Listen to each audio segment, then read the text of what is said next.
Press and hold the power button to power on QooCam 8K. Before using QooCam 8K for the first time, make sure you have updated the firmware and QooCam app to enjoy the latest features. Now, we're going to show you how to use QooCam 8K. One of the main features is the 2.4-inch touchscreen, which lets you preview, choose shooting modes, adjust parameters, and immediately play back. QooCam 8K will show the battery level, SD card's remaining capacity, shooting modes, and so on. Swipe left, right, up, down to drag and preview 360 panorama. Swipe left to enter shooting mode, such as photo, video, time-lapse video, time-lapse photo, slow motion, Super HDR, and 4 customized modes.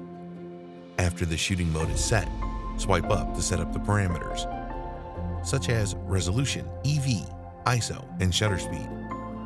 You can save the frequently used shooting modes and exposure settings as your custom mode. Swipe down to enter the camera settings menu. Click the custom mode to save the shooting mode and parameters to custom C1. You can save up to 4 modes to make shooting with QooCam 8K easy and efficient. Then, you can shoot videos or pictures with the Save Custom Mode parameters.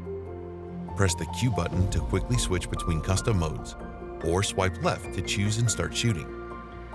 In the camera setting page, you can also adjust brightness, volume, or choose color depth, choose priority memory, format SD card, and so on.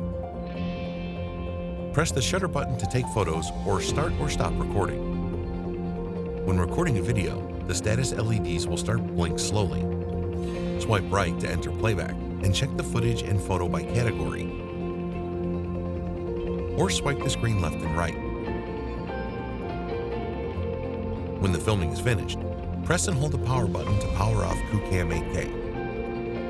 Be sure QooCam 8K is off while it's charging. When the camera is off, the status LEDs will stay red during charging and turns off when the charging is complete.